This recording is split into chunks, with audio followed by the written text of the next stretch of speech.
No, nastal ten čas.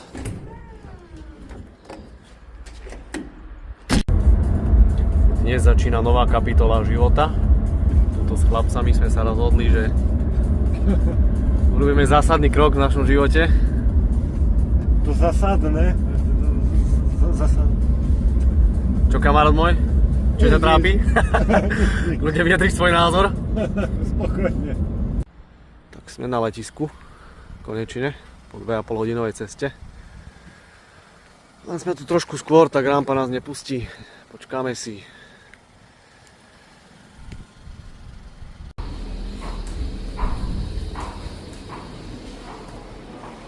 Tak, letisko Budapešť a nasledujúca zastávka Istanbul. Vonku je 0, ale pocitovo je neskutočná zima. Neviem, či to bude tou únavou, ale sme vybrznutí extrémne.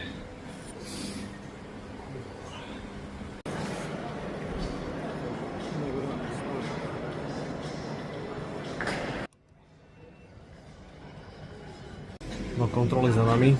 Pre mňa je to stále dosť stresujúca situácia. Neviem, či to aj vy tak máte. Koľko nás už čaká. A hod sa do Istanbulu.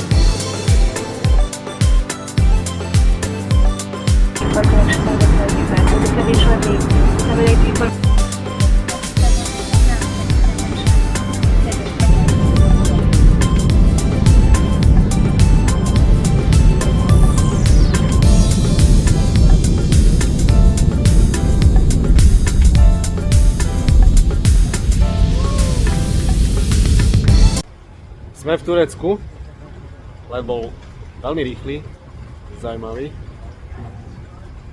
Bolo dosť veľa akože obezných ľudí, takže sme mali obavy, že či si nesadnú k nám a tak, ale bolo to v pohode. Vyhli sa nám.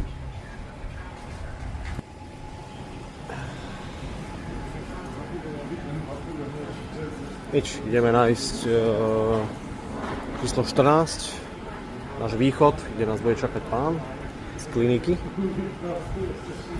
On nám povie vlastne bližšie informácie, čo ako ďalej. Vonku vám prší.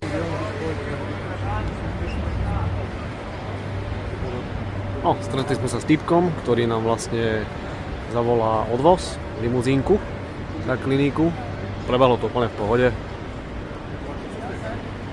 Pozrel zoznam, v ktorom sme boli, samozrejme, a už len počkáme na autíčko a šup na kliniku, sa ubytovať, potom na hotel.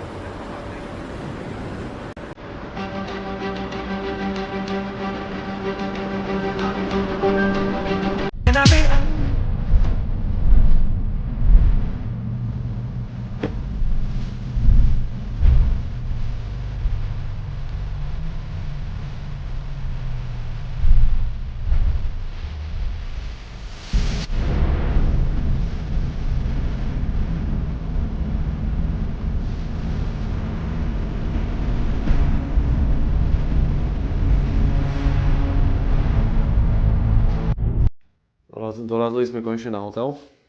Ten hotel sa volá Windsor Hotel. 5 hviezdička. Akože perfektné. Tutti. La tutti. Ideme sa niekde nájsť do mesta, lebo umierame hladu. Hlady. A potom nám povedia ďalšie informácie ohľadne procedúr a tak ďalej a tak ďalej. Výhľad, čo ja viem, mohol byť aj lepší. Na tu turecká vlajka. Dobre. Máme tu v cene raňajky, nejaké poobedné tieto. Bazénik. Nejaký wellness. Mali sme si turecký kebab. No popravde ani neviem, či je lepší alebo horší ako ten u nás. Čo ja viem. Čo sa volá, že... Jak sa to volá? Tá reštika.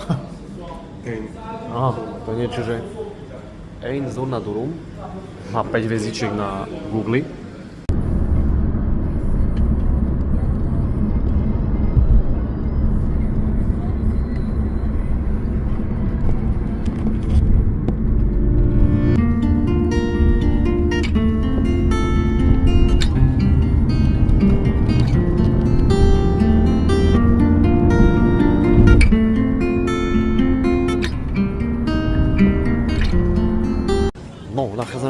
na takom hlavnejšom námestí v Istanbule.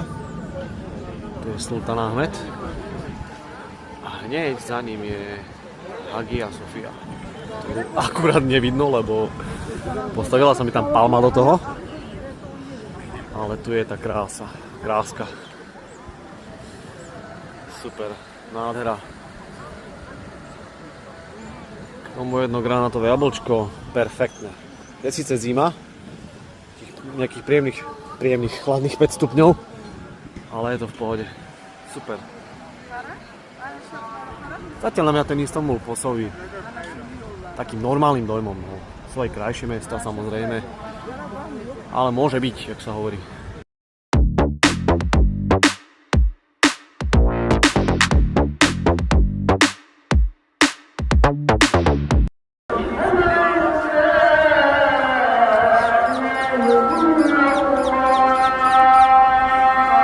Taká modlitba začína. Z jednej aj druhej katedrále. Z tejto idú hlasy, aj z tejto.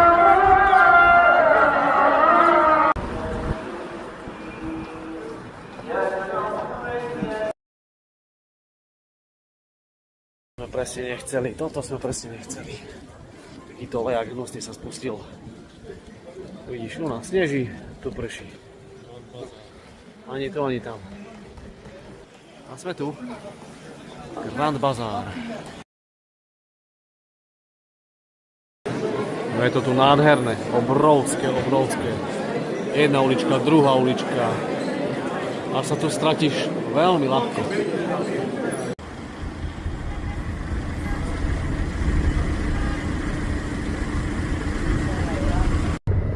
Vonku príjemných 5 stupňov, aspoň teplo nebude. Krásne lode, ale strašne veľa uličiek má ten Istanbul, také zákutia, by som povedal. A v každej tej uličke je obchod, nejaký marketík, nejaká čajovňa, nejaký kebab samozrejme. Dobre.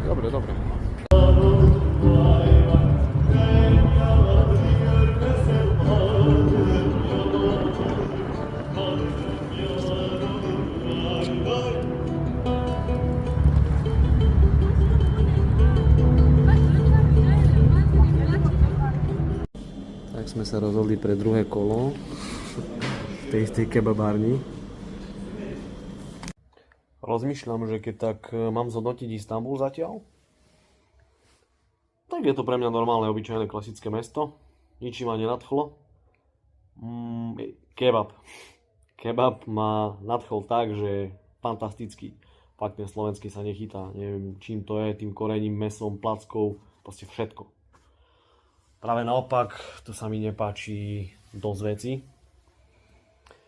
To, že si tu nevieš kúpiť lístok vôbec na MHD metro, aspoň my sme nevedeli, hej. Nehovorím, že sa nedá. My sme na to nevedeli prísť cez tej automaty, maty, musíš mať nejakú Istanbul kartu. Nešlo to nejak raz, jedine taxík. A možno sme hlúpi, možno majú to blbé vymyslené, hej, ale pred nami sa nás tiež pýtal jeden Ír, že nevie proste ani bohovi na to prísť, aj keď dá hoď čo tam postlača, stále pýta tú Istanbul kartu, čiže neviem.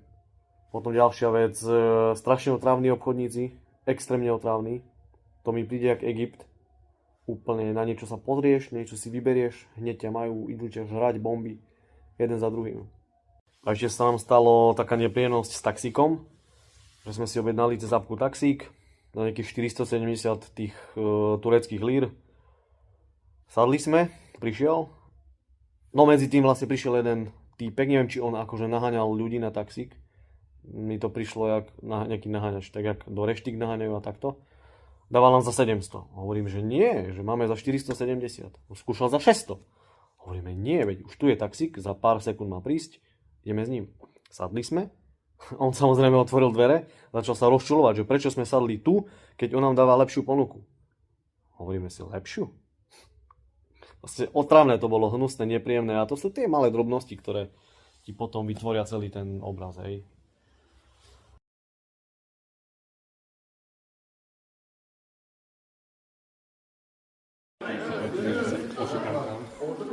Chlapci, zvládneme to, že...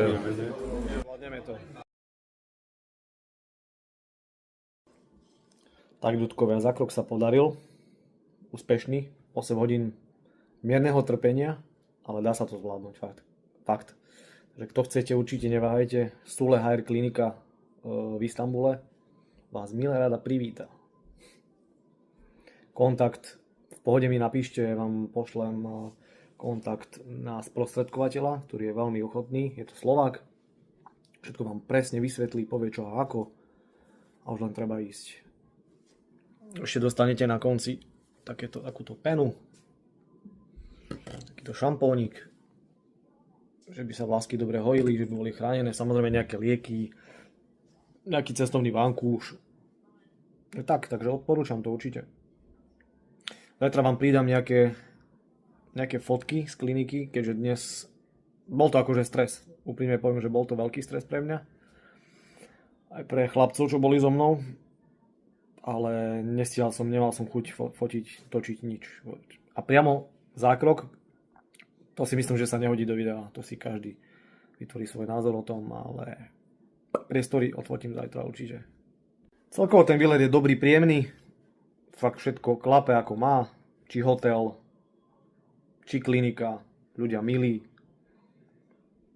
Takže paráda. Už len nech sa to hlava derava zahojí a bude perfekto. Všetko ako má byť.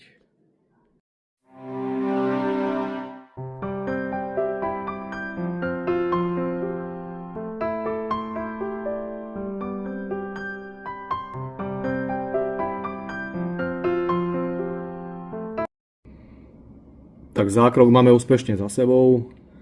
Dnes nám dávali dole bandáže. Bolo to dosť nepríjemné, ale dalo sa to vydržať. Zakúpili sme si ešte nejaké doplnkové veci, nejaké šampóny, niečo sme dostali v cene. A bolo to dosť ťažké, by som povedal, celý ten zákrok, celé to absolvovať, ale úprimne som rád, že to máme za sebou. Úprimne sa teším a už len čakať fakt na tie výsledky, aké budú. Tak toto všetko je dôležité pre dobrú starostlivosť pokožky aj vlasov po zákroku. Je to celkom dosť, ale čo tu máme, nejaké antibiotika, nejaké kortikoidy proti bolesti opuchu, niečo na riedenie krvi, nech sa poriadne prekrví hlava, pokožka, masť na darcovskú oblasť, nejaké tie šampóniky, perfektné zloženie majú, krém na pokožku, to je taká pena, on vám úplne ukludní hlavu, rýchlejšie sa zregeneruje pokožka aj vlasy. A toto je extra bomba, to je krvná plazma, nie moja, lebo svoju mi včera odobrali z krvi. Dá sa to do centrifúgy, tam sa to oddelí tá krvná plazma od krvi a toto vám vpichnú do pokožky hlavy. Má to perfektné účinky, či regeneračné, rastové časom. A toto tu sa užíva až po mesiaci. Zmieša sa to s jedným šampónom, polovička, druhá polovička s druhým a takto sa potom umývajú vlasy s tým. Má to úplne že blahodárne účinky. Takže som rád, väčšinu z toho sme dostali gratis, to bolo v cene. Dnes som si dokúpil tieto dve šampóny, to maličké Boost a tak. Ešte si kúpim vitamíny Biotín a myslím si, že to bude všetko. Takže ak niekto uvažuje nad transplantáciou, určite mu to odporúčam, ale fakt si zvažte fakty, že akú kliniku si vyberiete, či na Slovensku alebo v Turecku. Treba si overiť zdroje, recenzie, lebo týchto kliník tu je strašne veľa. Niektoré lákajú na veľmi nízku sumu, niektoré na veľmi vysokú, zase my sme mali takú, že úplne, jak by som to povedal, že v pohode suma. Do tých 3000 sa zmestíte. Aby som nezabudol, tak ešte takýto parádny vankúšik sme dostali na cesty. Nielen na cesty, lebo teraz je veľmi dôležité spať na tom vankúši, aby ste vlastne nešúchali hlavu, netreli o nič, lebo veľmi ľahko si človek vie poškodiť tým tú transplantovanú časť hlavy. Darcovská oblasť, ona sa zahojí rýchlejšie. S tým problém až tak nebude, ale tá darcovská prvých 10 dní je veľmi, veľmi opatrných. Tam treba fakt, že dávať pozor na všetko.